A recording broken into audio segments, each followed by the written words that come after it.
Okay. So we usually start off by introducing ourselves. So, Gavin, you're the owner, founder of Gas20. Yep. All right. It's something that you're proud of, isn't it? So how Gas20 started was basically three friends, well, two friends really, and then I was working with one was living with me at the time.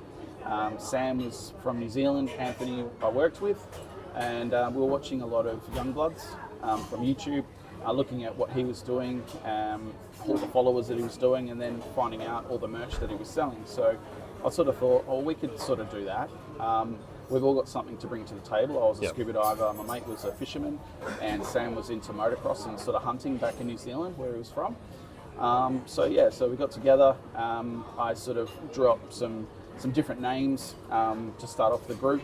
It just wasn't working, wasn't gelling, and then one day I just thought, well, what if we coincide all of our names together to bring something to the table? And Gas20 was formed. So Gas, Gavin, Anthony, and Sam, and then 20 was obviously when we started. So COVID hit hard, and I lost my job. Sam ended up going back to New Zealand, and Anthony got another job. Sam obviously didn't want to do any further, and Anthony wasn't really interested either. So I thought I would continue on and do it myself. So I love the name stuck. Yeah, it's around vehicles and anything extreme sports. So gas, you need gas to go, don't you? Yeah, but Gas20 wasn't just about fuel. Gas20 for us, or for myself, moving forward with it, was all about adrenaline sports. There was nothing really out there that represented adrenaline sports as a whole. So I designed the logo, come up with the name, obviously, Gavin, Anthony, and Sam, and obviously 2020, and come up with some drawings and designs. One of those designs is already out now with all our merch, the skull with the helmet on. Perfect, yeah. So I organised a photo shoot and all that sort of stuff up at Coral Bay, and unfortunately my dad was going through some medical issues that year, and just as I hit Coral Bay, my mum rang me up and said, look, you need to turn around and come home, or come to Geraldton where my father was. You need to say your goodbyes, he's on life support. Yeah. So I had to drop everything. I had a photographer flying up. I had to cancel all of that on the way. Left Coral Bay. I was without service for about 2 hours. Got into the first town, and there was a missed call there from my mum. Right. So I called her back, and unfortunately, Dad had passed. So that hit me pretty hard, and I sort of thought to myself, maybe it wasn't meant to be. So I met my fiance, and she sort of went into my home office and saw Gas20 all over the place, and she sort of said, well, what's that? I explained it to her what it was and what I was trying to do, and she said, you've got to continue on with it because that's a great idea. So we decided to open and properly you've at the end of last year. Well done. Yeah. Thank you. Yeah, because I started seeing you around at Two Wheels, One Love. You've had your tent up a couple of times. So obviously motorcycles are a draw, a market that you want to tap into as well. You're a motorcycle rider too, aren't you? I am, yeah. Tell us about your bike and how you got into it. So my bike, I've got an Indian Scout Bobber. I've had quite a few bits and bobs done to it with Rogue motorcycles. I've got a suicide shifter, custom rear end, custom front wheel, exhaust. You look at the bike, there's custom work everywhere. But before that, how I got into motorcycling, I actually jumped on the back of my mate's Kawasaki, I forget the model, I think it was a ZX10 that I got on the back of. And never been on a bike before, and I shat my pants. But after that, and going through a few corners and stuff like that, I just thought, oh wow, this is awesome, this is really cool. So after that, sort of a year later, I contemplated and about getting my license, because motorcycle riding is pretty dangerous. Yeah, it's risky, yeah. Yeah, so got my license and never looked back. It was the best thing I ever did.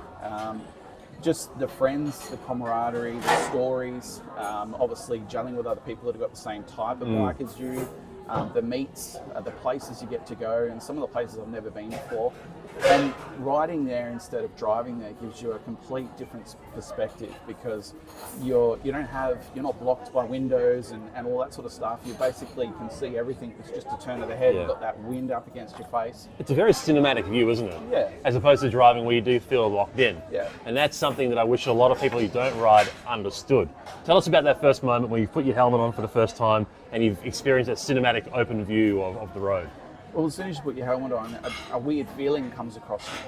because you're not protected with four doors anymore. You've just got that helmet on. You can see everything. You've got that wind blowing in your face. You can hear other cars around you. It's awesome. You're looking around at all the beautiful scenery and things like that. I can't explain it. All I can say is jump on a bike or even on the back of someone's bike and experience it yourself. Yeah, I had a different experience. I was on the back of somebody else's bike when I was first exposed to motorcycles, but it wasn't a ZX10. That's pretty hardcore. Mine was a cousin's uncle through marriage. Kawasaki 250 something or other in Victoria when I was 9 years old. And so I gripped onto this guy like a koala, you know. And if my mum found out, she wouldn't have let us go on. But I was hooked from that age. But it's only been in the last few years myself I've been able to get into it. So your first bike was a? My first bike was a 650 Kawasaki. I've forgotten the model number. But yeah, it was a 650. I think it was an ERN or EN 650. It was a learner-approved bike. Yeah. I remember I never really got any lessons. I sort of had a mate of mine that was sort of pushing me to buy a bike, and I bought a brand new bike, which is probably not the right thing to do, but I did it anyway. And he said, all right, well, let's take it out for a spin. And he sort of showed me, you know, the ropes, and here's the indicators, this and that. Feel the bike when you're engaging the clutch and slowly letting it go. And then after that, the rest is history. So, that was my first bike. My second bike I got as soon as I passed my 250 license. I went out and bought a Z1000, brand new Z1000, which I shouldn't have, but I did. And then it just stemmed from there. Got a couple of dirt bikes. I've had a KLX 650. Yeah, okay. KLX 650.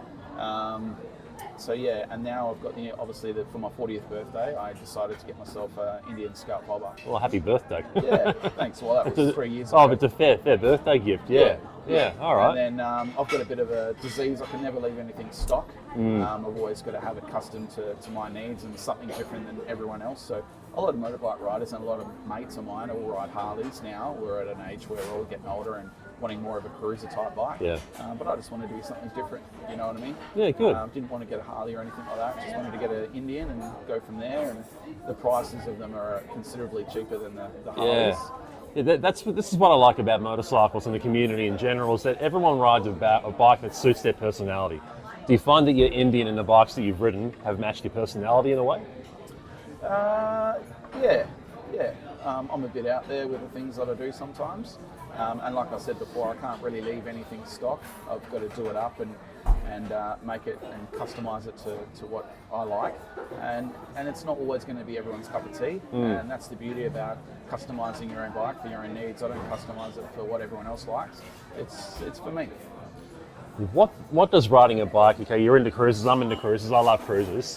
I've tried sports bike, but I feel like I'm folding myself up because I'm not short anyway. But when you're on the open road in particular, you just open the throttle up a little bit. What's the feeling that you get when you're on the road by yourself? By myself or in a group, whatever it may be, yeah. So by yourself, it can be a little bit daunting, but when you're in a group, it's actually quite fun because, you know, every now and then you're giving a little squirt with your mates, having a bit of fun within reason. You don't want to be doing wheelies and all that sort of stuff. Well, I don't. Yeah. But yeah, I mean, it's a different feeling. I can't really explain that sort of feeling. But when you're riding on your own, you're always looking around, having the thought of, you know, everyone's out to get you. But when you're with a group of bikes, the noise, depending on how many you're riding with, everyone sort of gets out of your way, and it's a lot more assertive rather than by yourself. So it sounds like you're riding usually with competent riders that know what they're doing. Yeah. That makes a huge difference, doesn't it? It does. You don't have to worry as much and look, well, you're constantly looking, but you don't have to look as much. When you're with not so competent riders, you know, they might pull in front of you, they might not read how you're riding or what you should be doing. Obviously integrating with your lane. It can be tough sometimes, and then passing on that knowledge, hopefully they'll learn in time. And I think that's the best way for learners to learn is in a group ride, because they learn properly where you need to be situated on the road when you're riding in a safe way. Yeah, and learning good habits as well, because the tribe that you ride with imparts what kind of rider you ultimately become, I believe, as well. Do you find that's true? Yes, it is true. It's like taking bikes outside for a moment, just putting that aside. It's who you choose to hang around define who you are, right? Yeah. So if you're hanging around sort of people that are doing the wrong thing, you're naturally going to mold into doing the wrong thing. But if you're with people that are generally having fun, doing the right thing, you're more entitled to be one of those type of people and those type of riders. Yeah. So you've been riding for a while. I've been riding now for just over 13 years. 13 years, yeah. That's well, you're practically a veteran. Oh, not really. So you've probably seen a lot on the road. I've only been riding for 3 years, so I've still seen quite a bit in the 3 years, but with time, there's a lot more that you're exposed to. What are some of the best things you've seen on the road, and maybe some of the worst things you've seen on the road, maybe from riders or about Perth drivers in general? I suppose it depends again who you're riding with. If you're riding with people that you don't normally ride with and you're on a group ride, you sort of don't know what they're going to do. And every now and then you're always going to get someone that's going to pop a mono, or they're going to do a skid, a rolling burnout, or something like that. And I'm sort of all for it in certain places. Time and place, yeah. There's time and a place for that, yeah. So for me, that sort of becomes a bit dangerous, and I sort of, no thanks, I'll go ride with my mates, or I'll ride in a different group or something like that.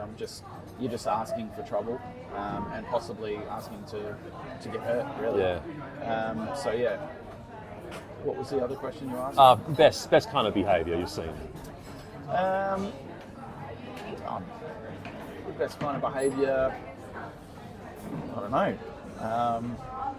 Just being courteous, I suppose. Yeah, just being courteous to each other. Riding to the speed limit. We're all going to ride a couple of k's over the speed limit, which is a natural thing to do. You want to get out of the way of cars and be up in front, so you know that no one's sort of going to pull out in front of you or whatnot. Yeah. But yeah, they're sort of the good riding habits. Always make sure that you're within a driver's reach of seeing you in the mirrors. So make sure you're not in their blind spot, because if you are, you're more inclined to get hurt. Do you find that the riding community takes care of their own? Even myself, when I go to work every day, I'm always looking out for riders and always pulling to the side. You get other people where in peak hour traffic they're not looking just before they turn, and that's where riders sort of come undone. And some riders are doing the wrong thing. If the traffic's doing 60 and you're doing 100 and whatever speed you're doing, you're asking for a trouble if someone pulls out in front of you. So you just got to be cautious. When we're doing speeds like that, you just got to be real cautious, that's all. And have those spidey senses tingling at all times. Exactly. You ever hurt yourself while riding? No, I haven't. But to be honest, I probably don't. I probably don't get out as much as I'd like. I'm so busy with home life and work. And now obviously running Gas20, I don't really get the time to be able to go out and take the bike for a run. The other topic as well, I suppose, but we need to make people aware of, is that when you do go for your big bike license, I think the mindset of the examiners are, if you're not riding with an instructor, we're not going to pass you. So that's another sort of thing why a lot of riders out there, you'll find, that are riding out of class. Not so much that they can't ride, it's just every time they do try and get their license, they're getting denied over just silly things. Which is a bit silly, and that might open the conversation up, to discuss whether we get our licenses automatically from a 250 after a couple of years, as long as we're not sort of getting in trouble or whatever. Which leads me to a question that wasn't planned. So there are some proposals from the state government at the moment. They're changing they're moving to a graduated learning system. So what they want to do on the new system, and I'm framing the question around RE license holders transitioning to R class. So it'll be an automatic graduated system, given that they meet certain criteria, like they've done all the training, so on and so forth. What do you think about that system? I think that's pretty good. I think, what we were sort of discussing the other day about, if you're on good behaviour, you would automatically sort of upgrade to a higher bike licence. But I think you do need to be trained in certain aspects. When you've obviously got a bigger bike, it's a lot more heavier, harder to manoeuvre. Some bikes are easier than others. Some bikes are top heavy, some bikes are low to the ground and they're heavier on the ground. But again, it all just comes down to common sense. You're not going to hop on a big bike and pull the throttle as hard as you can back. Yeah. You're just asking to come off. Yeah. You can scrap all that out if you want. Yeah. Yeah. So it's a step in the right direction. It's a step in the right direction. I think something needs to be done. There is far too many people out there, not only riding out of class, but also when they see a cop, they're more inclined to twist that throttle and get away from them, knowing that they could get in trouble. And it's not a good thing. We all want to be riding legally. We don't want to be riding illegally. But I think the examiners and the government need to do something about it, because more and more accidents are happening. And I wouldn't be surprised if some of these accidents are due to those particular issues where they're running away from someone or things like that. Yeah, yeah. Let's bring it back to Gas20, where motorcycles fit into Gas20. So with Gas20, primarily it was all about the adrenaline. So as soon as you put that as soon as you put that helmet on, the mindset is that everything else disappears and you're one within the ride. So it's just you and your ride. The reason why I started off with motorcycles first is because I have a love for motorcycles, and I just thought it would be easier to transition the company there first and then open up with all other different entities like skydiving or BMX riding, motocross, all those types of different things that require a helmet, motor racing, burnouts. Just that original logo that you spoke about is the skull with the helmet, which at first glance looks like a motorcycle helmet, but could be for anything, couldn't it? Could be for anything, yeah. So that particular skull and helmet, skulls aren't really for everybody, but that particular helmet represents all adrenaline sports that require a helmet, really, essentially. So it's under one brand. And when you think of Gas20, it's not really tied down to anything. Gas20 could be to anything you want. It's not, like other brands that are out there. They're sort of just really focused on that one entity of what they're doing. Whereas Gas20 can be anything. Yeah, it's not niche. Yeah. But motorcycles are certainly part of it. That's correct. Yeah. So you've had a connection with Two Wheels through Rogue Motorcycles. Was that the way into the community there? Yeah, so I sort of, getting my bike done through Rogue Motorcycles, it allowed me to have that relationship with Billy. Billy runs Two Wheels, One Love every third week of the month. So I approached him and told him what I wanted to do, and he was more than happy for me to have a stall there and help me out. And he loved the idea as well, and is really pushing Gas20 and what we sort of stand for. Yeah, good. Do you find that the motorcycle community, I know we spoke about looking out for each other, but if anything's doing anything motorcycles, that they support anyone else doing something motorcycles? Yeah, look, I think there's a few different motorcycle brand sort of apparel brands out there, and a lot of bike riders are very loyal to those brands, which there's nothing wrong with that whatsoever. And I understand it's a new brand, no one knows about it, and that's sort of the fun, and I suppose the stressful thing is getting everyone across what is going on your head and explaining everyone what is Gas20, why Gas20, why should I invest in your brand, why should I be pushing your brand and wearing it. So that's sort of for us, it's been a long journey for 6 months, but other people have been doing it tough for a long time. So we're finally starting to get traction now. We're sponsoring the Distinguished Gentleman's Ride again this year. A very good cause as well. Yeah, it's a great cause. If you get a chance, come down. I'll be there, yeah, so it's going to be a pretty awesome event. And all I can say is look to the skies. Okay, all right. All right, you heard it here first. Yep. But yeah, so we'll be sponsoring it again. We were taking all the video footage for it. Amazing. Videoing the riders, and then obviously the last point would be Mandarin State. Can't wait for it. Yeah, it's going to be a nice lunch as well. Very awesome. I'm giving away a few of my books as prizes for the event too. Oh, so yeah, cool. Yeah, it's going to be cool. Not as big as what Gas20 is doing, but very good. Yeah, so you're into supporting good causes as well, which is really good to see. We are, yeah. We're always supporting good causes. We also support a mate rally racing as well this year, and slowly want to start supporting others through the journey. So when we obviously people invest in us, we want to invest in those people as well. So we want to support the community as well. This is really a grassroots kind of movement, isn't it? It is. Built from the ground up, real hard yakka and slogging it out. Yeah. Yeah. Are you proud of it? I am, mate. Having someone wearing something that you've sort of made, and produced, it's very overwhelming, and people want to actually spread it. You know, they'll come up to me and go, oh, you know, I want to bring it to my son's T-ball, or I want to go and give it to some riders and all that sort of stuff. It's just, it's very overwhelming. I'm sort of sometimes got to go, just slow down a little bit, but I'm very excited to push it. I can attest to you, the shirts are very comfortable and very reasonably priced too, I might add as well. Thank you. So, the last question I have is bringing it back to motorcycles exclusively. You've known a lot of people that rode motorcycles. One of my drives is pushing motorcycle awareness and safety. Let's say that you probably do know someone who's riding for the first time or learning how to ride. What advice would you give them?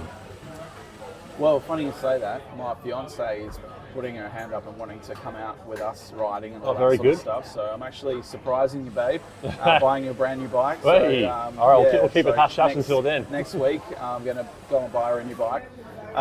What kind of bike? It'll be more of an entry-level bike, sort of a supermoto style bike. Yeah, good. It's easier for someone to have like a more of a lighter bike, and not something that's too powerful, I think, for her, just to start off with. And a lot more girls are getting into the sport, which is fantastic. Yeah, it's really good to see.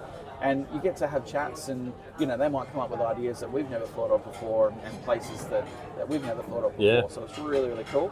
But look, just listen to people that have been around a while. Just listen to them, listen to their stories, and sort of learn. And you're going to learn things along the way that you can and can't do. But it's all about getting on it, giving it a go, and actually riding a motorcycle. There's no point talking about it. Absolutely. You want to hop on the motorcycle and quit talking about it and do it. Yeah. That's right. That's right. It's the only way you're going to learn. It's the only way you're going to... And don't be afraid of failing either. Exactly. If you come off, it's okay. You learn from that. Yeah. Hopefully you don't come off too hard. Yeah. Well, no. Hopefully not. Yeah. Well, Gavin, how can we find Gas20 on the social media? So Gas20, you can find us on Instagram, Gas20 Industries. You can go to Facebook, Gas20, or you can also find us on our website, www.gas20.com. Exciting. You can buy all our apparel. The Instagram and the Facebook is basically just showcasing all of our apparel and the photo shoots that we do, and bits and bobs along the way, obviously supporting others as well. Very good. If you guys ever want to reach out to us, hit us up on Instagram or Facebook. We can't wait to hear from you, and we want to know what your Gas20 story is. So don't be afraid to reach out. And if you do see us wearing Gas20, come and talk to us. We want to know your story. We want to, bring you into Gas20 and be part of the community. Brilliant. Gavin, it's been a pleasure. Thank you for an opportunity to chat, and big things to come. Thank you again. Thank you.